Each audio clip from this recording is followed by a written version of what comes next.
Now, we are going to turn to a story we're calling 10% Happier. We're trying something a little different on Nightline tonight because I'm going to tell you a story about me. Actually, it's not just about me because I found a way to make significantly happier, and it could probably work for you too.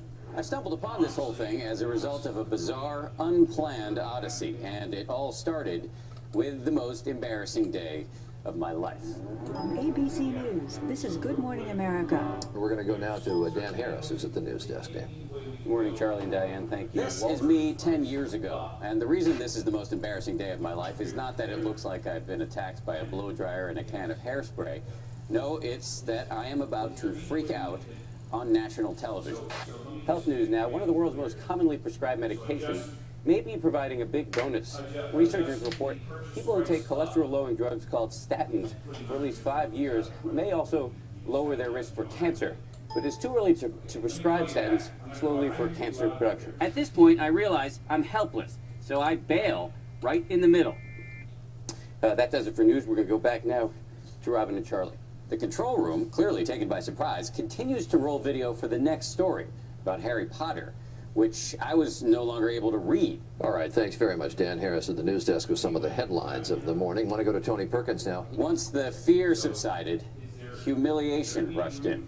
I knew with rock-solid certainty that I had just had a panic attack on national television. So why would I tell you this very embarrassing story? Because that on-air meltdown was the culmination of something that had been building for years, something I never stopped to address. It's something we all battle, whether we have panic attacks or not. Call it the voice in your head. You know the voice I'm talking about. The often nasty inner narrator who discourages and derails you when you're considering going after opportunities in your life. That stew of urges and impulses that has you losing your temper and regretting it later, or putting your hand in the fridge when you're not even hungry. And for many of us, it's that nagging temptation to float off into our own heads instead of actually listening to people. Kind of caught me and the wife at a bad time. It's a love story. My favorite comedian, Dave Chappelle, nailed it on his show. Classic monkey. NASCAR race. Unicorns. In my case, like many Americans, my inner voice was pushing me to succeed. Annual New Year's party in New York. This is me in my late 20s. Thank you, Dan. I had my dream job, but I also had doubts about whether I was good enough. But it's hard to do that. All right, I'm going to try it. 3, 2, 1. My solution? Become a workaholic. After 9/11, I volunteered to spend years in war zones where I covered the heroics of our men and women overseas and got a real taste of both the horror and the adrenaline of combat. Americans to institute healthcare. Now here I am back home. In practice makes perfect, you know.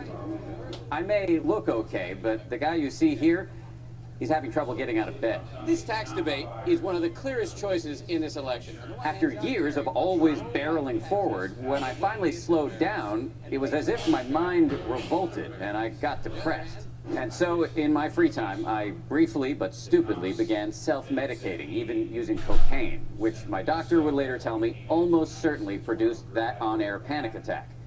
That realization that I'd been blindly letting my urges and impulses yank me around became a turning point. Eventually, I would find the antidote to this kind of mindlessness, something that would, to quote the somewhat tongue-in-cheek title of a new book I've written, make me 10% happier. But to get there, a few other things had to happen. We're going to take a closer look tonight at the continuing battle about teaching evolution. Coincidentally, it was around this time that my boss, Peter Jennings, assigned me to cover the religion beat. To be candid, I was not initially super interested in the subject. This was the last time I read scripture, my bar mitzvah. But here I am, nice to meet you, among the believers, going to megachurches, mosques, and Mormon temples. I made real friendship. Each of us could learn something from the others. And developed a newfound and lasting respect for the value of having a view of the world that's larger than just yourself.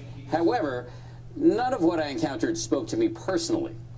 That all changed, though, when one of my colleagues recommended I check out this rather odd little man.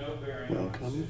The best-selling, Oprah-approved self-help guru Eckhart Tolle. Alertness arises. Yes, yes. Which is different from thinking. Tolle was the first person I ever heard talk about the voice in the head, which he says is so busy obsessing about the past or the future that you miss what's happening right now and make stupid decisions, like I had done when I got depressed and self-medicated with drugs.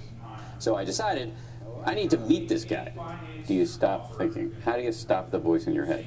You create little spaces in your daily life where you are aware but not thinking. For example, you take one conscious breath. Unbreak my heart, Tolly. That's all the practical advice you've got? I can hear the cynics in the audience saying, guy's saying I can, you know, awaken by taking a deep breath. What is he talking about? Yes, that's the mind talking. So that's, and of course many people will have their mind commenting on what I'm saying and saying, well, that is useless. That was exactly what my mind was saying. Don't you ever get pissed off, annoyed, irritated, sad? Anything negative? No, I accept what is. And that's why life has become so simple. Well, somebody cuts you off in your car? It's fine. It's like a sudden gust of wind. I don't personalize a gust of wind. And so it's simply what is. And you're able to enjoy every moment, even if I start asking you a ton of annoying questions? Yes, that would be fine. So it's really... Don't tempt me. I walked out of the interview deeply confused by Tolly, but still very much intrigued by the notion of defanging the voice in my head. As it happened, just a few weeks later, I was moderating a debate for Nightline, and one of the guests was Deepak Chopra, the inspiration for the movie The Love Guru. My goal is to get you to say, gee, you are you, TM. I couldn't resist whipping out my little camera to ask if he had any practical advice. So your mind doesn't wander? You don't find yourself thinking about things that are in the past or in the future as opposed to in the present? I have no regrets about the past. I do not hold resentments or grievances that come from the past, and I don't anticipate the future. I live in the moment. Okay, so what if the moment is horrible? What if you really have to go to the bathroom and there's no toilet nearby? Or what if you're super hungry and there's no food? I separate myself from the situation surrounding the moment. The moment is always free. It's the transformational vortex to the infinite. Apparently, when one lives in the moment, one becomes unafraid to use terms like transformational vortex to the infinite. With Deepak not making any sense to me, I decided to dive further into America's self-help subculture, where things only got weirder. Do you want to be a millionaire? What kind of a business do you want to have? I met a gaggle of gurus, many of whom featured prominently in the best-selling book and DVD The Secret. And their advice for dealing with the voice in my head was to force myself to do more positive thinking, which they promised could get me Anything you want. This is Joe Vitale, who charges $5 grand for a ride in his Rolls Royce. Well, there are people who think I should charge a lot more than that. They think that's giving it away. And who, in this interview, as you're about to see, folds like a cheap lawn chair. So what if I want a thing? A diamond necklace for my wife. I can get that by thinking about it? Not just thinking about it. That's one of the biggest misconceptions of all time. You have to take action. Isn't that a statement of the glaringly obvious? You think it's news to most people that if you want something, you have to want it and then try to get it? You know, when you put it that way, it sounds silly and actually, you know, pretty brainless. After listening to me yammer on about all of this for months, my then fiancée, Bianca, who was a doctor, decided to intervene. She started giving me books to read. Books that made me realize that all this stuff about the voice in the head and being in the moment, these are ideas that people have been talking about for centuries. From the Buddha to Sigmund Freud to Coach Taylor from Friday Night Lights. So I suggest you wake up, get your heads in this game. I read tons of these books, stacks of them, and it was through these books that I finally found something that actually does work. It's simple, scientifically tested, and completely free. Problem was, it sounded totally unacceptable to me. Up next, what I found at the end of my long, strange journey. It's the secret to success for everyone from executives to pro athletes, even Marines. It's been shown to rewire your brain for happiness. How I got there and how you can too when Nightline continues. It started with an on-air panic attack and led to interviews with a gaggle of gurus, none of whom could give me any practical, actionable advice for taming the voice in my head.